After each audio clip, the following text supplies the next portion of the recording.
Chapter 10. The people confess their sin. While Ezra prayed and made this confession, weeping and lying face down on the ground in front of the temple of God, a very large crowd of people from Israel, men, women, and children, gathered and wept bitterly with him. Then Shechaniah, son of Jehiel, a descendant of Elam, said to Ezra, "We have been unfaithful to our God, for we have married these pagan women of the land. But in spite of this, there is hope for Israel.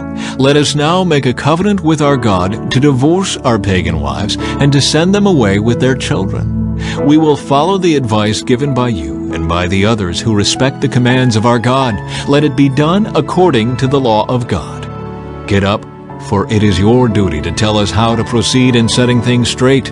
We are behind you, so be strong and take action." So Ezra stood up and demanded that the leaders of the priests and the Levites and all the people of Israel swear that they would do as Shechaniah had said. And they all swore a solemn oath. Then Ezra left the front of the temple of God and went to the room of Jehohanan, son of Eliashib. He spent the night there without eating or drinking anything. He was still in mourning because of the unfaithfulness of the returned exiles. Then a proclamation was made throughout Judah and Jerusalem that all the exiles should come to Jerusalem. Those who failed to come within 3 days would, if the leaders and elders so decided, forfeit all their property and be expelled from the assembly of the exiles. Within 3 days, all the people of Judah and Benjamin had gathered in Jerusalem. This took place on December 19, and all the people were sitting in the square before the temple of God. They were trembling both because of the seriousness of the matter and because it was raining. Then Ezra the priest stood and said to them, "You have committed a terrible sin. By marrying pagan women, you have increased Israel's guilt. So now confess your sin to the Lord, the God of your ancestors, and do what he demands. Separate yourselves from the people of the land and from these pagan women." Then the whole assembly raised their voices and answered, "Yes, you are right. We must do as you say." Then they added, "This isn't something that can be done in a day or two, for many of us are involved in this extremely sinful affair, and this is the rainy season, so we cannot stay out here much longer. Let our leaders act on behalf of us all. Let everyone who has a pagan wife come at a scheduled time, accompanied by the leaders and judges of his city, so that the fierce anger of our God concerning this affair may be turned away from us." Only Jonathan, son of Asahel, and Josiah, son of Tikvah, opposed this course of action, and they were supported by Meshullam and Shabbathai the Levite. So this was the plan they followed. Ezra selected leaders to represent their families, designating each of the representatives by name. On December 29, the leaders sat down to investigate the matter. By March 27, the first day of the new year, they had finished dealing with all the men who had married pagan wives. Those guilty of intermarriage. These are the priests who had married pagan wives.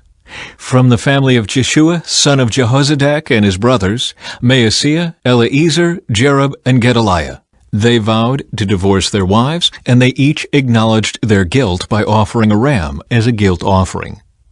From the family of Immer, Hanani and Zebadiah. From the family of Haram, Maaseiah, Elijah, Shemaiah, Jehiel, and Uzziah. From the family of Pashur, Elioenai, Maaseiah, Ishmael, Nethanel, Jozabad, and Elisah. These are the Levites who were guilty: Jozabad, Shimei, Keleah, also called Kelita, Pethahiah, Judah, and Eleazar. This is the singer who was guilty: Eliashib. These are the gatekeepers who were guilty: Shallum, Telem, and Uri. These are the other people of Israel who were guilty: from the family of Parosh, Ramiah, Isaiah, Malchijah, Mijamin, Eleazar, Hashabiah, and Benaiah. From the family of Elam, Mattaniah, Zechariah, Jehiel, Abdi, Jeremoth, and Elijah. From the family of Zatu, Elioenai, Eliashib, Mattaniah, Jeremoth, Zabad, and Aziza. From the family of Bebai, Jehohanan, Hananiah, Zabai, and Athlai. From the family of Bani, Meshullam, Maluk, Adai, Jashub, Sheel, and Jeremoth. From the family of Pahath-Moab, Adnah, Kelal, Benaiah, Maaseiah, Mattaniah, Bezalel, Benui, and Manasseh. From the family of Haram, Eleazar, Ishijah, Malchijah, Shemaiah, Shimeon, Benjamin, Malach, and Shemariah. From the family of Hashum, Mattani, Mattatah, Zabad, Eliphalet, Jeremiah, Manasseh, and Shimei. From the family of Bani, Maadai, Amram, Ul, Benaiah, Bedaiah, Kiluhi, Vaniah, Meremoth, Eliashib, Mattaniah, Matnai, and Jesu. From the family of Benui, Shimei, Shelemiah, Nathan, Adaiah, Machnadabai, Sheshai, Shearai, Azarel, Shelemiah, Shemariah, Shalom, Amariah, and Joseph. From the family of Nebo, Jeiel, Mattathiah, Zabad, Zabina, Jediai, Joel, and Benaiah. Each of these men had a pagan wife, and some even had children by these wives.